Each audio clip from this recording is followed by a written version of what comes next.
तो चलिए चाय गरम में आगे बढ़ते हैं। वैसे आज की चाय बड़ी जानदार बनाई है, हाथ में लेते से ही खुशबू दे रही है कि कितनी ज़बरदस्त चाय। वैसे आज एक और ख़ास हाथ में ख़ास चीज़ आई है। ख़ास हाथ इसलिए क्योंकि इस हाथ को पूरी दुनिया 2.5 किलो के हाथ से जानती है और इसमें कमल का फूल आ गया है। नहीं समझा? आज बॉलीवुड के एक्टर सनी देओल ने बीजेपी ज्वाइन कर लिया और उम्मीद यही की जा रही है कि पार्टी उन्हें टिकट भी जल्द ही दे सकती है। वैसे अगर बीजेपी राष्ट्रवाद के मुद्दे पर आगे बढ़ रही है तो बॉलीवुड का सबसे बड़ा राष्ट्रवाद का चेहरा तो सनी ही है। सिल्वर स्क्रीन का देशभक्त हीरो जो अब राष्ट्रवाद की राजनीति के दौर में सियासी पिच पर अपनी किस्मत आजमाने जा रहा है। बीजेपी के दिग्गज नेताओं की मौजूदगी में सनी देओल ने बीजेपी का दामन थामा। बीजेपी मुख्यालय में इस दौरान रक्षा मंत्री निर्मला सीतारमण, पीयूष गोयल समेत कई नेता मौजूद थे। बताया जा रहा है कि पंजाब की गुरदासपुर सीट से सनी देओल लोकसभा चुनाव लड़ सकते हैं। जिस तरह से मेरे पापा इस परिवार के साथ अटल जी के साथ जुड़े थे, आज मैं यहाँ मोदी जी के साथ जुड़ने आया हूँ। उन्होंने देश के लिए बहुत कुछ किया है और मैं चाहता हूँ कि अगले 5 साल भी वही रहें, क्योंकि हम आगे बढ़ना चाहते हैं। जिस तरह से हमें आगे लाए हैं, हमें और आगे जाना है, क्योंकि हमारी जो यूथ है उन्हें मोदी जैसे लोगों की जरूरत है। 2 दिन पहले ही बीजेपी अध्यक्ष अमित शाह और सनी देओल के बीच मुलाकात हुई थी, जिसके बाद माना जा रहा था कि सनी देओल बीजेपी का दामन थाम सकते हैं। मैं जिस तरह से भी इस परिवार से जुड़कर जो मैं कर सकता हूं वो जरूर करूंगा, दिल से करूंगा।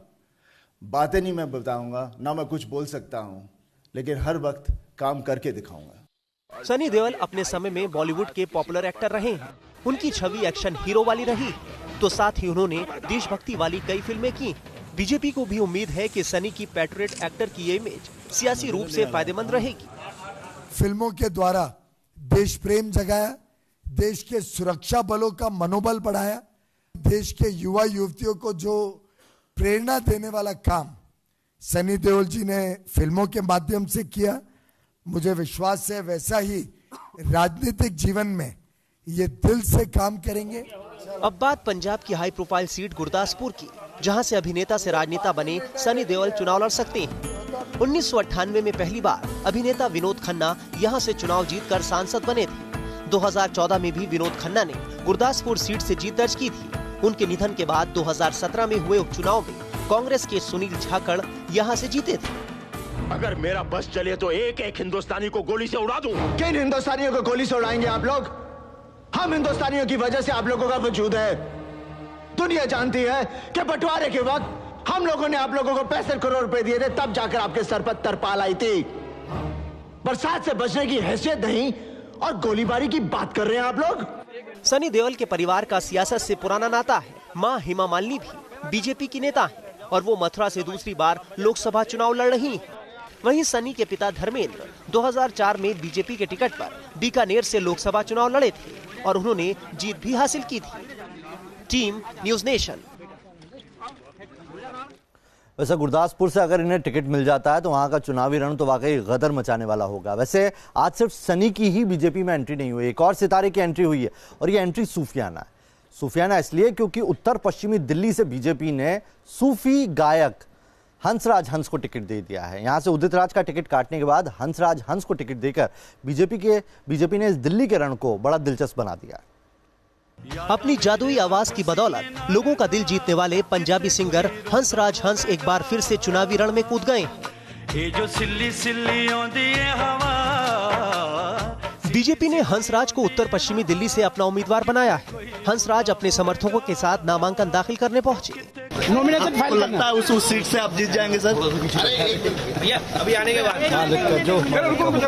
एक मिनट हंसराज के सियासी सफर पर नजर डालें तो उन्होंने अकाली दल के साथ अपने राजनीतिक पारी की शुरुआत की थी। हंसराज 2009 में अकाली दल के टिकट पर जालंधर से चुनाव लड़े थे। उसके बाद 2014 में अकाली दल से कांग्रेस में चले गए थे। उन्होंने एक बार फिर पार्टी बदली और 2016 में बीजेपी का दामन थाम लिया। उत्तर पश्चिम दिल्ली की सीट सुरक्षित श्रेणी में आती है, इसलिए यहाँ से मौजूदा सांसद उदित राज की जगह हंसराज हंस को उम्मीदवार बनाया गया। उदित और हंसराज हंस दोनों ही दलित समुदाय से आते हैं। अपना टिकट कटने पर उदित राज पार्टी के फैसले पर सवाल उठा रहे हैं। मेरे मन में है कुछ सवाल। मेरा टिकट कटा क्यों? क्या इस बात के ऊपर कटा कि मैं दलितों के बारे में बोलता रहा? इस बात के लिए मेरा टिकट काटा गया कि मैं बेस्ट परफॉर्मर हूँ। बीजेपी ने उत्तर पश्चिमी सीट से अपना कैंडिडेट बदलकर जीत सुनिश्चित करने की कोशिश की है, लेकिन अभी उसके सामने उदित राज के बागी तेवरों से निपटने की चुनौती बाकी है। Manish Chaurasia, team news nation. वैसे आज बीजेपी के लिए स्टार मंगलवार रहा। अब आपने देख लिया किस तरीके से एक एक्टर, उसके बाद सिंगर, और अब बात करते हैं क्रिकेटर स्टार की, यानी कि ओपनिंग बल्लेबाज रहे गौतम गंभीर। कभी टीम इंडिया में चौके छक्के लगाते थे, लेकिन अब बीजेपी की सियासी पिच पर खेलने वाले हैं। आज वो भी अपना नामांकन दाखिल करने के लिए पहुंचे हैं। कैसी रही सियासत की उनकी ओपनिंग एंट्री, आइए दिखाते हैं। दिल्ली में दिग्गजों का नामांकन, चुनावी मैदान में क्रिकेटर और बॉक्सर। चुनावी लिहाज से दिल्ली के लिए ये मंगलवार बेहद खास रहा। क्रिकेटर से लेकर बॉक्सर और कई सियासी दिग्गजों ने अपना नामांकन दाखिल कर दिया। क्रिकेट की पिच से सियासत की पिच पर एंट्री कर चुके पूर्वी दिल्ली सीट से बीजेपी उम्मीदवार गौतम गंभीर अपना नामांकन दाखिल करने पहुंचे। दिल्ली में ही पले बढ़े गौतम गंभीर का रोड शो जब सड़क से गुजरा तो लोगों ने उनका गर्मजोशी से स्वागत किया। टक्कर सिर्फ अपनी इंटेंशन से है, जो अपने प्रोमिसेस से, जो अगर अपने प्रोमिसेस को पूरा करूंगा वो सबसे बड़ा चैलेंज है और बाकी किसी से कोई चैलेंज नहीं है। गौतम गंभीर ने नामांकन से पहले हवन पूजन कर जीत के लिए आशीर्वाद मांगा। लोकसभा में तीसरे चरण के इस चुनाव के लिए आज प्रधानमंत्री नरेंद्र मोदी भी अपने गृह राज्य गुजरात में थे, जहां पर उन्होंने अपने मताधिकार का इस्तेमाल अहमदाबाद में किया। लेकिन मत डालने से पहले वो अपने घर में पहुंचे गांधीनगर में और अपनी मां से आशीर्वाद दिया। प्रधानमंत्री नरेंद्र मोदी कोई भी बड़ा काम करने से पहले मां का आशीर्वाद लेना नहीं भूलते। तीसरे दौर के चुनावी रण में वोट डालने से पहले पीएम मोदी ने अपनी मां से आशीर्वाद लिया। पीएम मोदी गांधीनगर के वोटर हैं। आज वोट डालने से पहले वो अपनी मां से मिलने गए। पीएम मोदी ने मां हीराबेन के पैर छुए। मां ने अपने बेटे के सिर पर प्यार से हाथ फेरा और आशीर्वाद दिया। मां हीराबेन ने बेटे के माथे पर तिलक लगाकर स्वागत किया और मुंह भी मीठा कराया। मोदी ने भी इस मौके पर अपने हाथों से मां का मुंह मीठा कराया।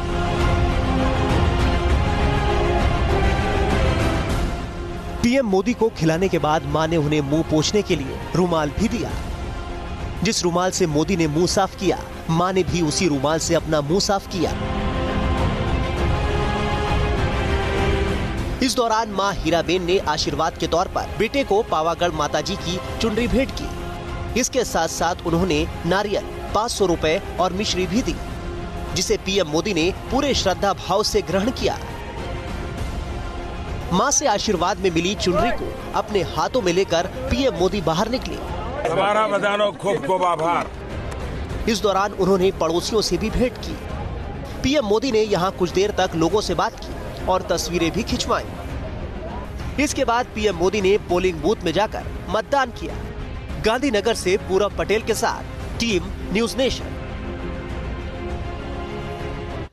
वैसे इस दौरान एक और बड़ी दिलचस्प सी तस्वीर कैमरे में रिकॉर्ड हुई है। प्रधानमंत्री जैसे ही अपने घर से बाहर निकले अपनी मां से आशीर्वाद लेकर, वहां पर एक बच्ची थी आंगन में। दरअसल अमित शाह की पोती रुद्रा नाम है इनका, और कैसे प्रधानमंत्री ने उन्हें खिलाया है, लाड़ किया है, आइए दिखाते हैं।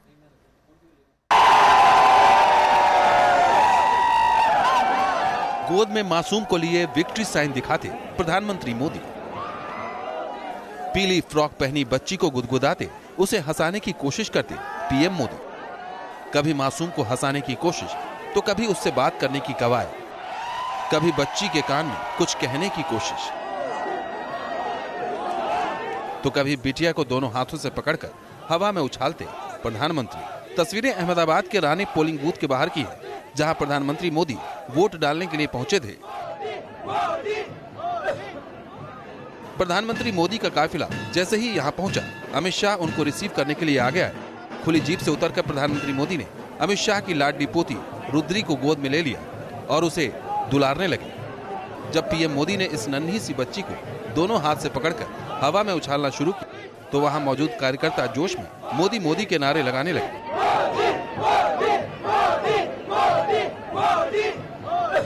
पीएम मोदी के इस अंदाज को देखकर वहां मौजूद अमित शाह और उनके परिवार के लोग भी मुस्कुराने लगे। इन खूबसूरत पलों की तस्वीरें लोगों के कैमरे में कैद हो गई और ये सोशल मीडिया में भी खूब वायरल हो रही हैं। पीएम मोदी के इस प्यार और दुलार भरे अंदाज से शायद रुद्री को भी मजा आ रहा था, तभी वो रोने की बजाय हंसती हुई दिखी।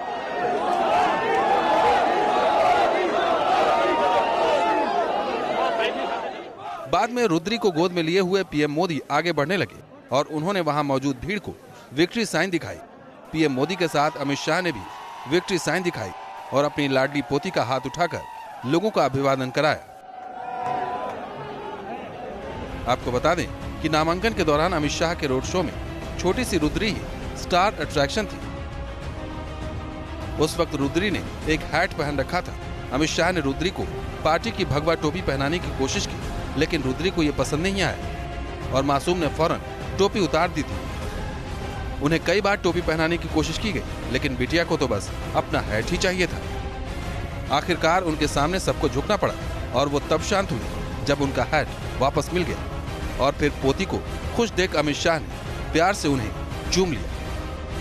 अहमदाबाद से पूरा पटेल के साथ team news nation. BSP supremo Mayawati आज यूपी के हरदोई में थी, जहां पर उन्होंने रैली को संबोधित किया और कांग्रेस बीजेपी दोनों पर निशाना साधा।